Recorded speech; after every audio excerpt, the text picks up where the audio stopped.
This is part 2 of book 1, looking at the Peloponnesian War written by Thucydides. Before I get into a lot of the details of the war, or I guess the immediate reasons why the war began, there were a couple of inconsistencies that I noticed upon reviewing my previous talk. So one of those was saying that the Athenians launched from the Hellespont just north of where the Battle of Thermopylae was. That was actually pretty incorrect. Essentially, the Hellespont was actually where western Turkey crosses over. There's this really thin strip of sea, and this is where Xerxes was able to build his boats and march his army across. And then it's mainly by land to get into the mainland of Greece. And so what ended up happening, and the reason it was true that the Athenians took that over with the help of the Greeks, but essentially how that happened, it's not close to the Greek mainland. It's a little further out, again, more northwest Ionia. The Athenians and the allies from Ionia and the Hellespont, who had now revolted from the king of Persia, stayed on and began a siege of Sestos, then still in Persian hands. They overwintered there and finally took the town where the barbarians abandoned it. After that, the allies sailed back from the Hellespont to their homes. So they take it over, and that's a big win because it was kind of the threshold between the Persian Empire and Greece. So it was an important win for the Athenians during that time and their allies, but I was inaccurate on the geographical location of it. Another inconsistency was when Pleistouanax invades. I said that he looked at a city that's actually still in the Peloponnese. That is incorrect. There was another city. It was Thria was the city he went to. There's one called Thyrea that's on the Peloponnese that I was confused on looking at a map. So he did march to Attica, and this actually becomes a pretty big deal later on in the war. But Pleistouanax, who's actually the son of Pausanias, marched to burn and to scourge Athens, and he got close because Thria apparently it's in Attica, and he got to that location, and it was rumored that he was actually bribed by Pericles to turn back home because they were having success. He got to that point and then just kind of turned around. And this actually angered the Spartans so much that he was exiled for the seeming defeat. So I just wanted to start off by looking at some of the things that I wanted to be sure that I correct, and if there's anything else that I need to correct moving forward, I want to be sure that I do that. But moving on, the two main events that really had off the formal Peloponnesian War are the crisis in Corcyra and the crisis in Potidæa. Now, Corcyra is originally they were a colony of Corinth, but they are, if you're looking at the mainland of Greece, they're actually on the western coast, facing where Italy and Sicily are. But the reason why they're relevant in this is they actually settled a colony in north of that location called Epidamnus. And Epidamnus has struggles with the barbarians, which again is just non-Greek peoples, and they are destroyed, or at least under siege, and lose some battles, and so they need help. And they ask Corcyra for help, but Corcyra does not. I don't know why, but they don't want to get involved in that, and so they keep to themselves. But in a way, their grandmother, Polis, is Corinth, because I guess you could see them as being indirectly associated with them through Corcyra. Now, Corcyra and Corinth do not like each other. Corinth holds festivals like many Greek cities do. Sparta does this, and so does Athens. But a lot of their allies and colonies come, and they have a festival. And apparently, the Corcyraeans are pretty disrespectful, and I guess do not like the idea of being a subordinate power to Corinth, and they react. They kind of lash out in a disrespectful way. That's just me speculating, but you can imagine that Corcyra, they're pretty powerful. They have a pretty powerful navy, and so does Corinth. So it's kind of like Athens, Corinth, and Corcyra are the top three navies, which is important. But Corcyra doesn't help their colony, and so kind of the impression you get of these people are kind of stingy, disrespectful, and just kind of maybe resentful. However, the Epidamnus gets the nod from Corinth, and they decide to help. Corcyra does not like this, and so they actually blockade Epidamnus because the Corinthians see this as a way to extend their influence over Corcyra. And essentially, the Corinthians go, and there's a engagement between the Corcyraeans and the Corinthians, and the Corcyraeans are victorious in their siege and blockade of Epidamnus. But Corinth starts to bounce back, and they have some raids along the coast, and they're rebuilding their navy after the defeat. They were trying to actually send colonists over, so you can imagine that this isn't just a military aid, it's more of a long-term commitment of dominion in the area, and certainly influence over Corcyra. But Corcyra sees the threat, and what they end up doing is they appeal to Athens. And after everything that's already happened in the First Peloponnesian War, although there's peace between Athens and Sparta, there's a sense that war is inevitable.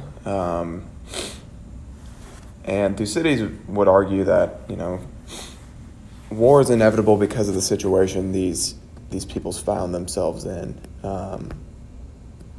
Whoever has hegemony over Greece, up till this point it's certainly been Sparta, but that really hasn't been questioned. And even though, you could say the First Peloponnesian War ended with a Spartan victory, it was kind of more of an armistice.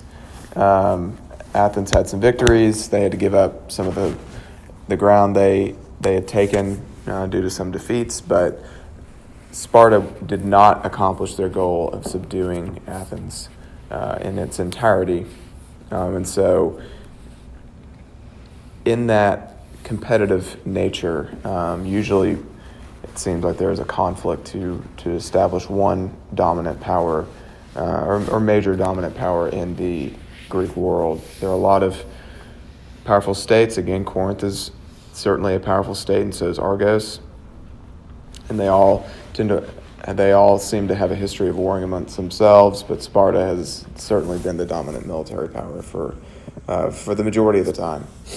And they don't want to see that threatened. And even though the Athenians are not at war with Sparta at the moment, they still pose a threat. And so historically, and just knowing how people tend to act, there seems to be this inevitability about another war breaking out. And they use this to argue to the Athenians that they need to side with them against Corinth, and it's only to their benefit if they do this. So Corcyra does not want to be humiliated by the Corinthians, and they don't want to lose some of their influence. And they know that if they band with Athens, they will have pretty much the top two navies going against the Corinthians, and they would be able to win. And that this would be a wise and prudent move, assuming that war is indeed inevitable. And that's where the Corinthian argument comes in to say that war is not inevitable. It's still avoidable. There hasn't been any direct conflict between Athens and Sparta since the treaty. So again, it's reasonable to think that maybe there's a way to avoid conflict, but again, that's what the Corinthians hope for, at least, because they don't want to have to fight against the Corcyraeans and also the Athenians. And so Athens' problem is, because part of the truce was they could not side with, essentially part of the treaty was they could not side with another city-state against one of the Peloponnesian League or one of the Delian League. So that went for both sides. It's still a little ambiguous because Athens isn't, they don't want to be outrightly in war against Corinth, because that would be breaking the treaty if they initiated that. And so what ends up happening is they end up sending 10 ships. So the Corinthians and her allies engage the Corcyraeans, and the Athenian ships that are there are essentially to say, hey, we're present. If you attack, you're essentially declaring war against Athens. However, the Corinthians, just upon seeing the ships there, interpret that as a declaration of war against the Corinthians, which in a way it's not really, but it certainly is an imposing presence. But again, 10 ships isn't really going to do anything, so that's another way politically that Athens is trying to cover up maybe some of the malintent, because they do understand the Corcyraean predicament, because if they do have Corcyra, they have a good naval staging point. They have an ally who is able to create a pretty powerful navy, and they don't want to give that opportunity up, and they certainly don't want to have to be fighting against Corcyra if a war is to come. So they would be a very, very valuable ally in terms of keeping their naval dominance. But in only sending 10 ships, the Corcyraeans and the Corinthians would know that that's not a very powerful force. Essentially, it's just saying we're here.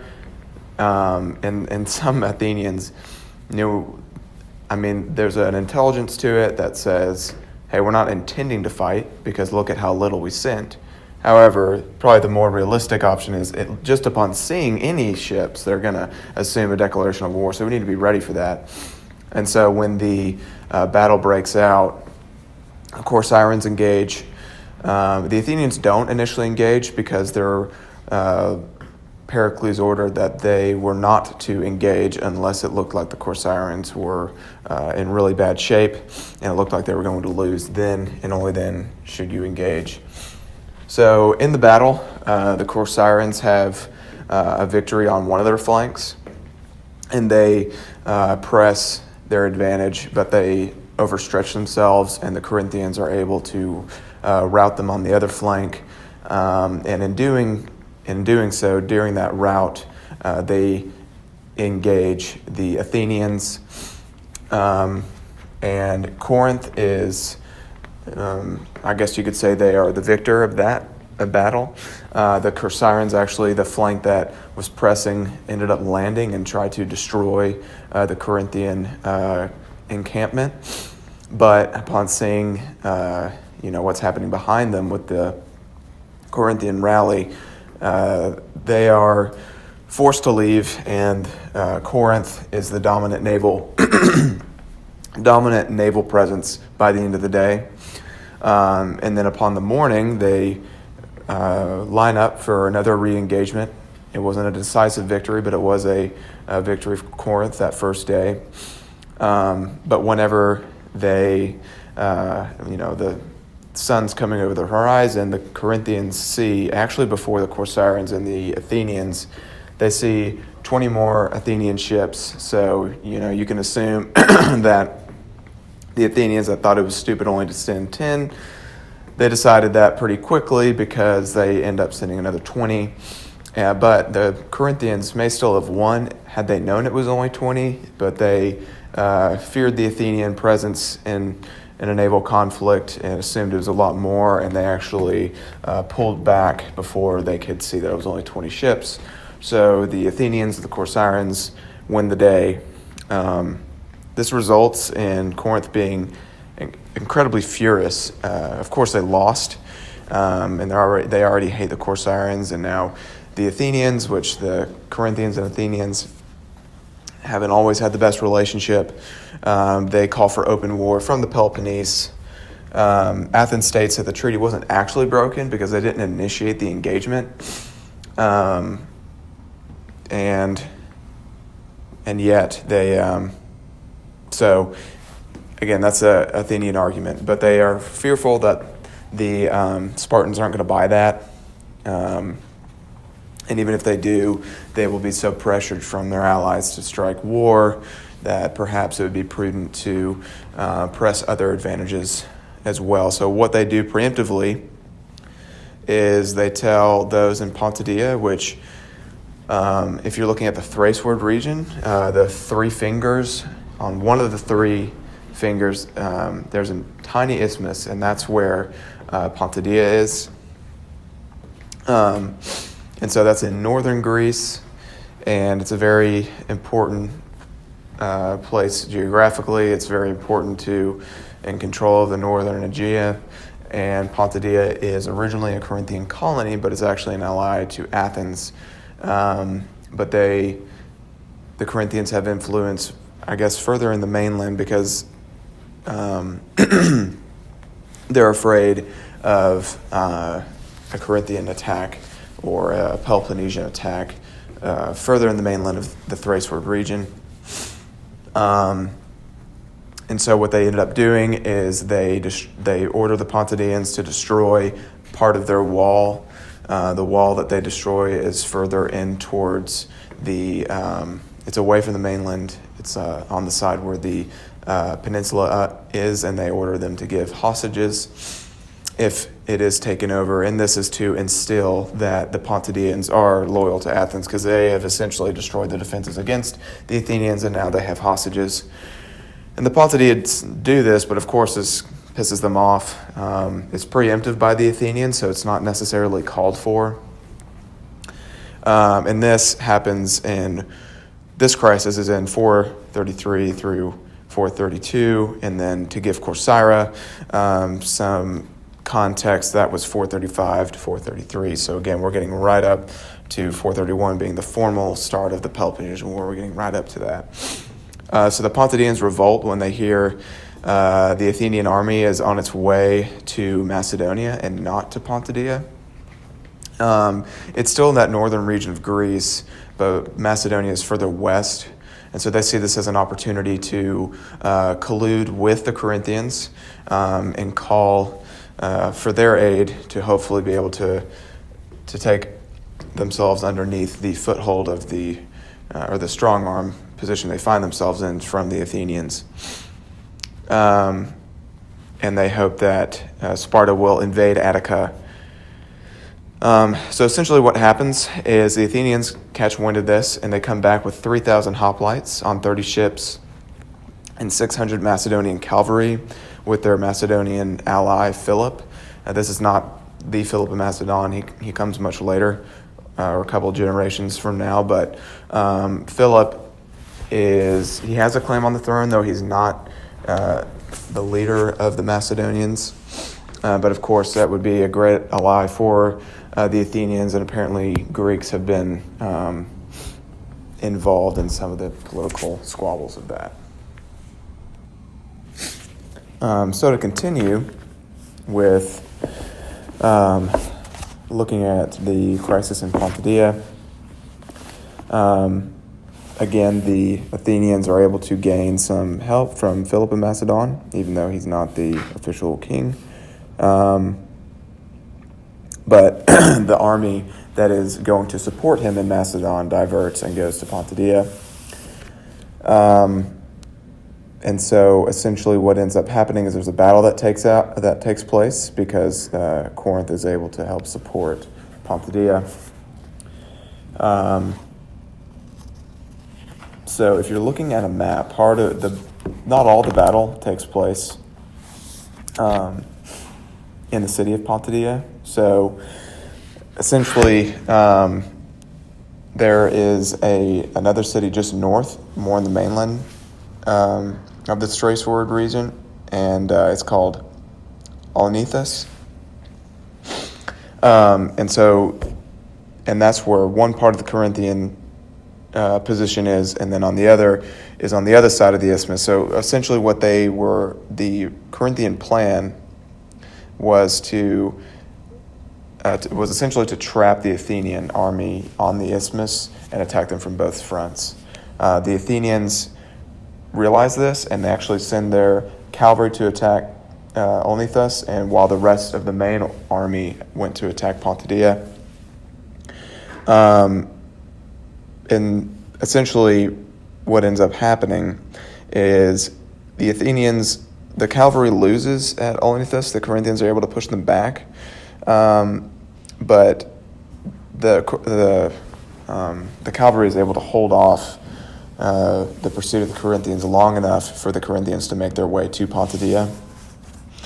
So again, the Corinthian ruler routes the attack, but the Athenians take Pompidia and reinforce it, and they ravage the countryside, and they're able to maintain influence in Pompidia.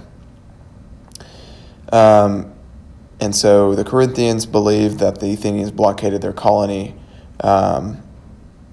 unjustly, and the Athenians believed that the Corinthians incited rebellion. So, depending on how you look at this, there's kind of good and bad nods on both sides. Athens is trying to do things preemptively to where they do not seem to be the weaker power. However, there are these squabbles that break out, old alliances, old colonies that end up dragging these larger powers in. And you'll see that a lot throughout the war. A lot of these conflicts actually start by, again, not necessarily direct confrontation between the Athenians and the Spartans, but because their allies can't get along, or there's a flip of alliance that tends to launch these superpowers into open conflict. So the next episode is the Spartan assembly. The Corinthians go to Sparta and said this could have been avoided, the Athenian victory in Corcyra and then also in Pompidia, if the Spartans had been more preemptive and did not allow the Athenians to rebuild their walls, and that they need to act now instead of being. They really criticized their caution. Traditionally, Sparta tends to be more cautious, and they criticize this. They actually, while they do not like the Athenians, they praise their ingenuity and their ability to act first and start to play on their own terms, and they criticize the Spartans for not doing the same. So again, a call to arms from the Corinthians. However, the Athenians are also there, and they said that they did not break the treaty, but they also said that they're open to arbitration, which, if you remember, part of the 30 Years Treaty was if there was a grievance, it would be decided by arbitration. But there's kind of this warning as well. They said that they will be able to outlast any enemy because of their walls and because of their supremacy of the seas. They could always be able to bring in supplies and monies from around their allies and resources elsewhere, to where they didn't really need to hold Attica in its entirety. They just needed to hold Athens. So that gave them this ability to outlast and be behind their walls. And then they kind of defend themselves. They say that, and this is kind of what I was saying last time, is they're not uniquely cruel. They're not uniquely domineering. That's not to justify it, but, when a lot of these arguments kind of boil down to, they talk about the things they did that pissed them off. I guess, the power plays or whatever.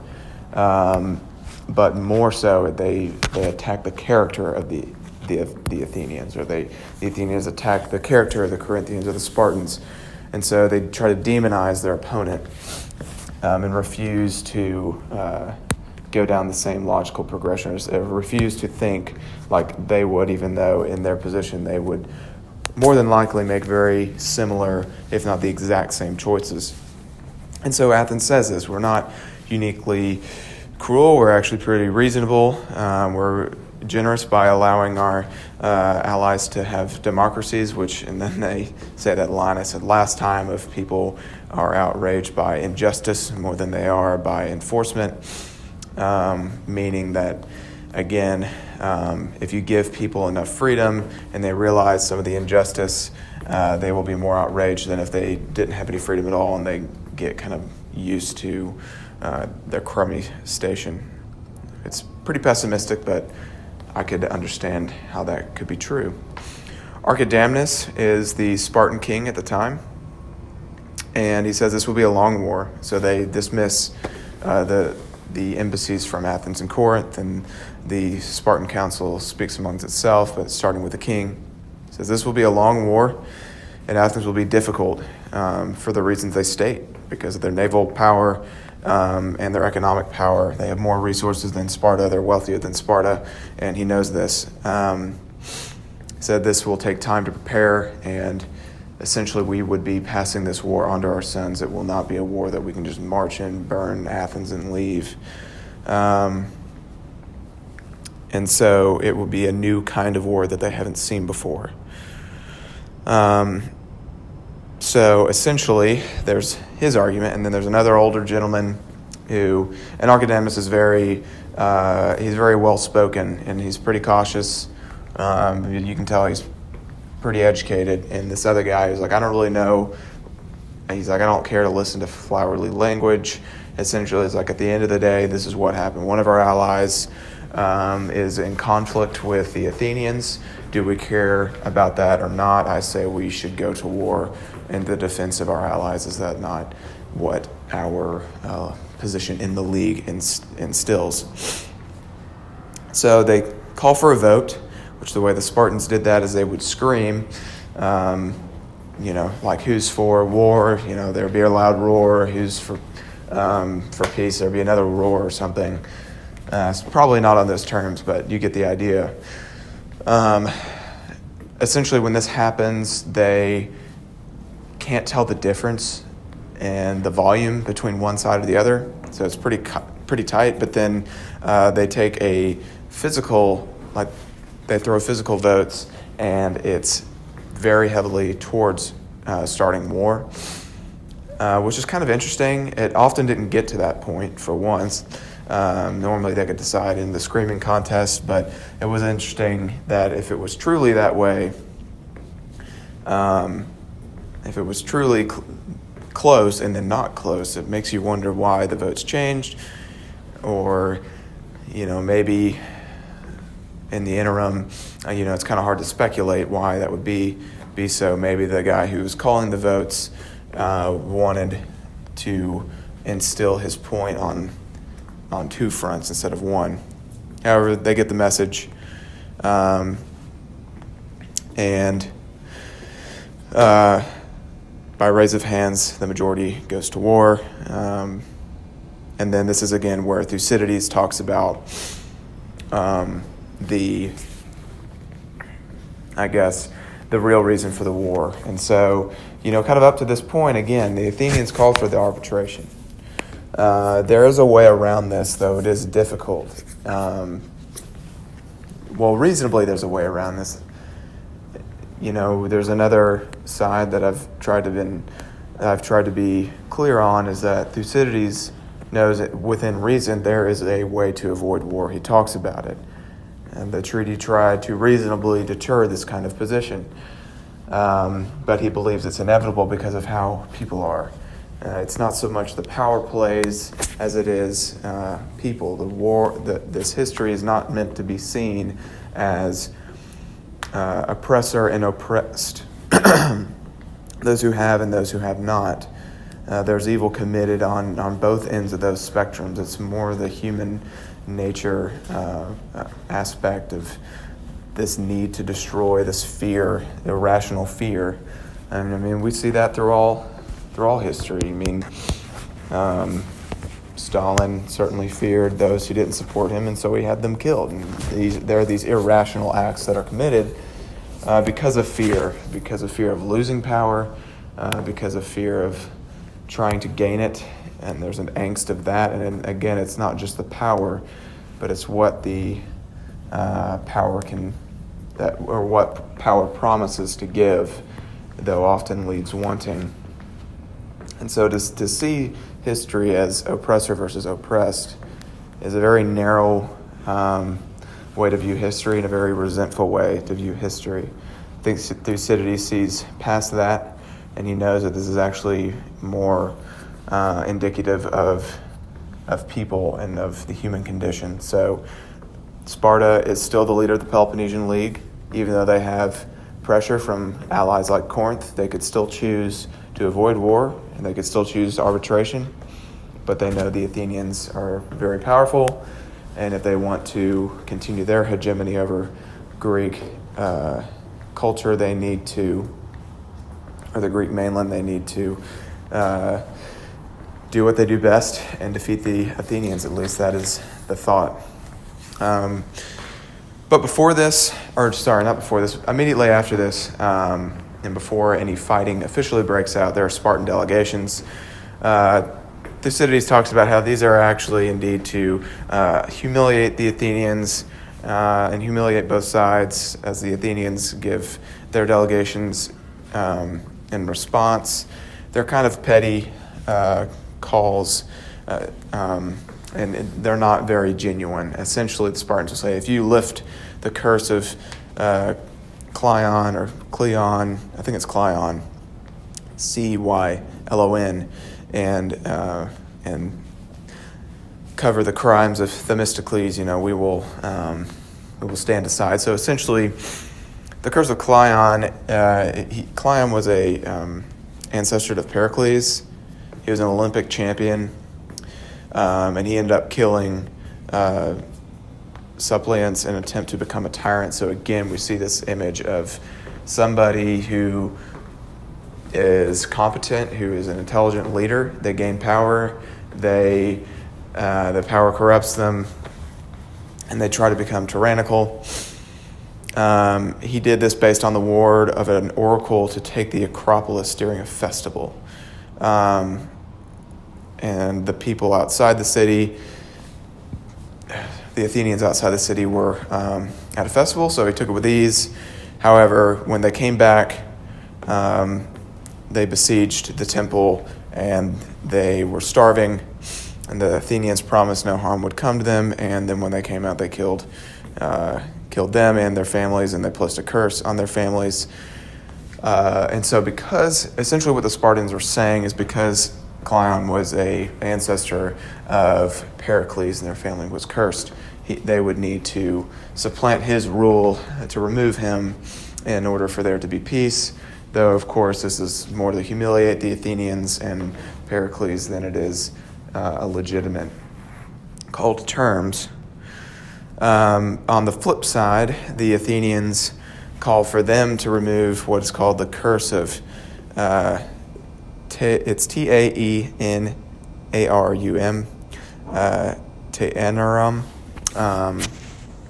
So essentially what that is Helots sought refuge in Poseidon's temple at this location, and the Spartans persuaded them to move away, and the Spartans actually ended up killing them in the temple. So there's a curse placed there, which is related to the curse of the goddess of the bronze house, which this goes back to Pausanias. After he's stripped of leadership, he tries to offer a hand in marriage to the Persian daughter. He slips away and embraces Persian luxury as he leaves the Greek mainland and goes to Persian territories. He's actually been in contact with them before his deposition. He aimed to rule Greece under Persian leadership. In fact, on the Greeks' capture of Byzantium, they captured members of the emperor's family. So this is back when he was helping to repel the Persian influence. However, Pausanias sent them back in hopes to be on good terms with the Persians. And then, of course, he was deposed, as we know. He soon dressed like the Persians and ordered Persian food and customs at his request. On evidence of this, Pausanias was behaving the same way, and the Athenians laid siege to Byzantium, and they sent him away to Sparta. The epochs, they are a council to keep the kings of Sparta accountable to their traditions and to make sure that they're ruling well for the people. They arrested him and tried him, but they couldn't find any grounds for him hurting Sparta directly. They looked at his previous behavior of arrogance to try to, to charge him with something. So they conquered Delphi from the Persians, and he carved his name on a tripod of victory, which essentially claimed the victory for himself instead of for Sparta as a whole. So they saw that as a crime, but what really got him was, there was one more point. He was also allegedly was in contact with Hellas, promising them freedom if they joined in his revolt. But finally, the man who carried his letters to the Persians betrayed him and showed the assembly the correspondence. The messenger laid a trap in Teheranum, which was that temple we were talking about, and staged a conversation with him, Pausanias, so the ephors could hear for themselves enough to convict Pausanias. Pausanias is then put into a cabin where he is starved to death upon exposure to outside. He's so weak that when they take him out of the cabin, he dies. The oracle at Delphi said they brought a curse on them because of the killing of a king, the regicide, but then also near a temple. And so the oracle said they have to bring 2 statues for requital of this. So that's kind of the Spartan detriment. But then we look again, and there's this, I don't know if it's called the curse of Themistocles, but then essentially Themistocles brings a lot of shame on the Athenians. So he, of course, was prolific, and he was a genius in a lot of ways, and Thucydides says this. But he as well corresponded with the Persians and was exiled to Argos. He escaped to Corcyra, but they did not want to house an enemy of both Athens and Sparta. He stayed with a friend who was a king, and the king refused to hand him over to the Spartans and Athenians and allowed him to escape on a merchant ship to Persia. Because of a storm, the ship had to go through a naval blockade of the Athenians at Naxos, but Themistocles paid off the captain to keep him hidden. He is able to meet the Persian king, and he said he would explain his coming in a year's time, and said he said, and one of the things he said is because, he was a great enemy of the Persians. He won great victories for the Athenians, and he destroyed the Persian navy. However, he defends himself by saying, even though he defeated them, he also halted the pursuit of the Persian navy, allowing them to escape from the Greeks, and seeing that as a potential opportunity to gain power with Persia. Because even though, there's a lot of power you can gain in Greece, but it's so divided that it's very limited. You get these very ambitious figures like Pausanias and Themistocles who realize this, and they can see either them ruling Greece or just having more influence in general in the Persian Empire than they ever would in the fractured state of Greece, which really, it's not a unified nation by any means, so much as it is just a culture. He became important to the king, and his natural genius and determination proved his character, and he was able to become a governor. However, he was killed, and it was believed that it was by poison, and they're skeptical on whether or not it was suicide, and that was on him realizing his failed promise of being able to submit Greece to Persia.